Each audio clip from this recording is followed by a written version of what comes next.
Hey, what's up? I'm Jake, and today I'm going to show you how we built the POV helmet rig for our new short film, Time to Go.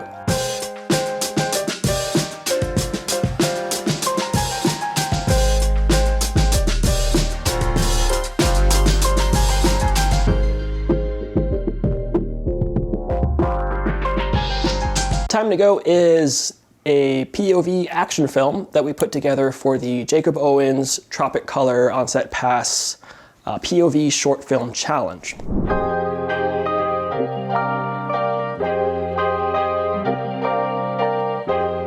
And so to start that process, we decided that we needed obviously a POV helmet rig. Well, I'm sure some people are going to use, camera phones or GoPros. We decided we wanted to use the full benefits of the full frame Sony a7 III. But the problem with that is that it was a very heavy rig, so it required a very beefy build. So starting off, we have the helmet here. You can see it's kind of been modified quite a bit. So we were able to utilize the pre-installed mounting bolts from the visor to install these sort of side braces. We also knew that we were going to need some kind of counterweight on the back to offset the weight of the camera in the front.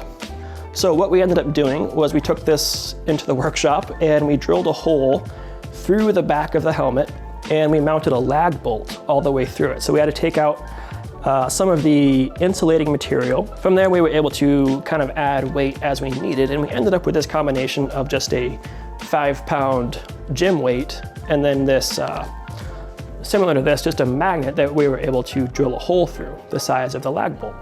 So next we had to figure out a way to mount this cage for the a7 III onto the front of the helmet. And we ended up going with these closet mounting rods. So we were able to use a small rig clamping arm to attach the top of the cage to this front of the visor here. And that gave us the final stability we needed to hold the camera still.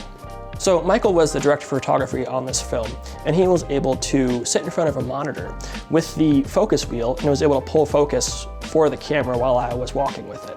And that was all made possible through a Hollyland Mars video transmitter.